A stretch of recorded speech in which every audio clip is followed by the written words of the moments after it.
Hello and welcome to another video here on the Mattov'S FM channel, where in today's episode we're going to be taking a look at my first draft here as part of the 25-26 season. Now, as you can see there, the league code, the FPL code is up there. It's KV1VE3.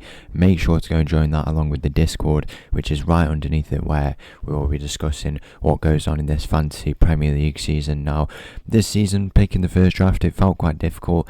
There's quite a lot of really good premium assets, but obviously it's about finding that good balance. I think this team may be a little bit different to some other people's teams, but I think it might work out well. There's still a few tweaks that will obviously be made to it, but I think it's definitely looking all right, and definitely quite interesting. Obviously, there's so many things we have to consider now with this new season, with all the new the additions, the defensive contributions. I think the amount of chips has also increased that you can use.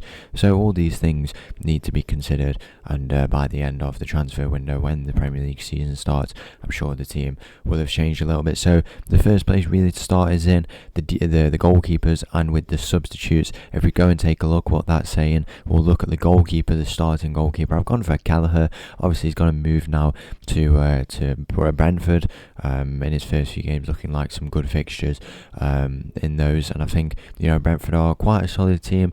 It's an interesting pick. He could potentially still change. I've gone for the backup at Brentford in Valdemarsson, who I assume will be the backup, but at 4.5 million he does look like the best option, so we've gone with him there. This is quite a weak bench, but I think it is made up for in the team that we have going forward. In the actual starting team, we've got Axel Tuanzebe in there. We've got Chidori Martin and Lewis Miley all in that team. Now, these guys will get you probably the 1 or 2 point.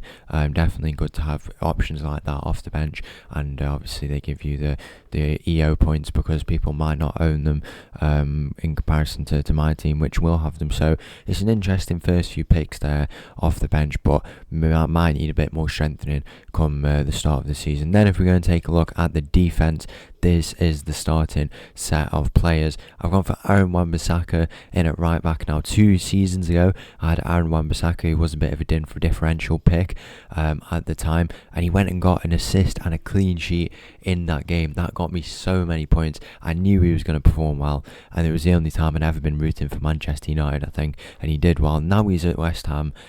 Some good fixtures, Sunderland away there, and I think it's a good option to always have in at 4.5 million. This defense is quite cheap. You will obviously continue to see why as we move up into the rest of the team. We've got Destiny Udogie in there. I think it's an interesting one that we either go for Udogie or Van de Ven. I've gone for Udogie here, playing in at left back, but that could obviously switch very easily to Mickey Van de Ven. I think Tottenham, I say, is always good to have. Burnley at home in the first fixture, I think that one makes sense there as well.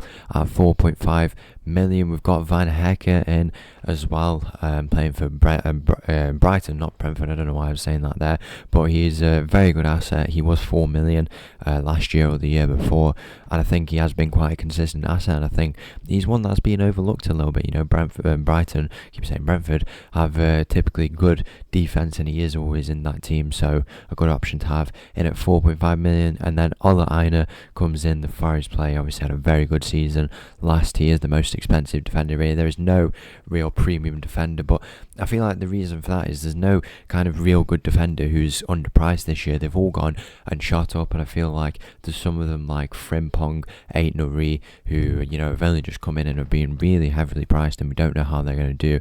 And then there's some like Gabriel, Saliba, and just different players like that who obviously are very, very good and we know can do well, and in particularly with those defensive contribution points, but there is still some cheaper defenders who can get in there. And Ola, a very attacking player, I think that is a pick that makes sense. So that completes the back line. Now it is I think it's a very interesting one. This is actually I played FPL for the past 4 years. This is my 5th year now, but had a bit of a drop off at the end of last year, so didn't really gauge much interest in that at that time, but we are back now, and I think this is using some of the old knowledge. I think this time last year when this video came out, I did say that I've got quite good knowledge at that point. I still think I do. I don't use a lot of like the data and stuff like that. I'm not driven a lot by that, and I think it does work out in its own way, but also does have its downsides at times. But overall, I think it's worked out well, and we've got a decent little defense going on there. Now it's time to see where most of the money has been invested into. I mean, if we take a look here at how much we've spent in the backline, we've got 4.5, 9, 13.5, that would be 18, 23, 27, 31, we've got 35.5, and then is it 40, it would round up to 40, 60 million spent in just these next 6 players alone, and you'll see why in a second. In the midfield, we have gone for, first up, Mohamed Kudus. Now, I think this is a good signing. I was debating between him and Ismail Assar. I think both of them are quite similar in the amount of points that they'll get, but I just think Kudus in this Tottenham team will work out well. I think Tottenham will have some good fixtures early on, so that I think it makes sense to bring him in. I think he's a very, very creative, good player, and he obviously had a decent season out last. So I do think it will make sense to bring him into this team. Alongside him, we've got Cole Palmer. He's in at 10.5 million, I believe, if I'm not mistaken. Obviously had a very good Club World Cup campaign. I think it made sense to bring him straight back into this team. We've got Mo Salah. He is going to be my captain on the opening week. I do think he's going to have hopefully a good game and hopefully a good start. You know, this Liverpool team looking very, very strong, but will he be the centrepiece getting all those goals? Maybe not. 14.5 million I think is quite high. It's obviously not as high as Haaland was last year, but it does seem quite high. It makes sense to have him at first, especially whilst everyone else has him. I don't like to necessarily follow the crowd, especially when there's a lot of points to be gained elsewhere, but I think you've got to go for him. It does make sense, and I think he will make some decent returns. And then Bukayo Saka comes in. He's got Manchester United away. That is, you'd argue, a very good fixture for him, or maybe not. We'll have to see. You know, he's had a good summer. Didn't go to the Club World Cup, so had the time to rest, and I think he will have another good season with returns, as he always does. So it makes sense to bring him in there. There's no Florian Wirtz in this team. I think he can get returns, but we have to be considerate of, you know, whether or not he will be the centrepiece in that team, getting as many returns as we think he would. I don't know, not just yet. I don't think is the way to go with that. And then finally, with the 2 attackers we've gone for up top, I've gone for Jared Bowen and Alexander Isak. Now, Bowen obviously has been turned into a forward, which is a bit interesting, but I guess he's playing centre forward a lot for West Ham. Obviously a very good, consistent option to have in the team. I think he's very, very good to have, always making the returns no matter what that West Ham team goes through. And at 8 million, it's a decent option. I think even with the whole FPL, I think there's just it's an interesting one really. I don't think there's been too many standout players to go for. I think there's not really a good, like, I don't know, it's a very, very weird one. I don't think we have a good player at every price. It's just like the very top and then a massive gap and then down below, and I think Bowen is the closest we'll get to that, so he's in there. But if I had to be honest, I think he is the player who has the most potential to be swapped out of this team. You know, should the prices on the midfielders drop back a little bit, we could invest a little bit more into the forwards. Alongside him, I've gone for Alexander Isak. Who knows? Obviously this video is a first draft, and where he'll end up we don't really know, but he's in there for now. We could obviously redistribute that money as well for him.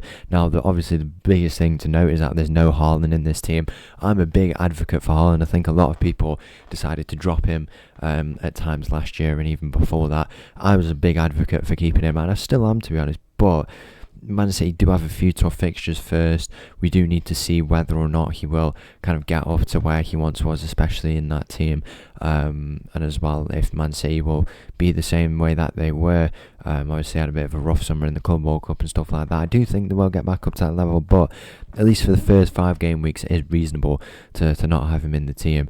But if he, you know, like we were saying with Salah, there's all that potential to go and swap him and put in Haaland into this team. So I would like to have him. I did have a draft where it was Palmer, Salah, Wirtz and Haaland, no Isak, because obviously we don't know where Isak's going. But even if we keep Isak, it's a very good option to have. I'm just not too sure about whether it's to get in Haaland straight away. But you know, if he starts performing well, I think it makes sense to get him straight back in, and a lot of people do have him. We don't want to make too many losses for when he's in the team and doing well. So there you have it. That is the first draft I have created. I think it's a decent one. A few interesting picks to say the least, but I think there's a lot of returns potential in here, particularly in that midfield. big points from the lot of them, particularly as well in the middle there. Palmer and Salah, if they have big performances, we could be on for a very good first game week. If you did enjoy that video, please make sure to leave a like and subscribe. I'll leave you with this little tune. Make sure to go and join the league and the Discord. Thank you all for watching, and I'll see you all for another video. Thank you, bye bye.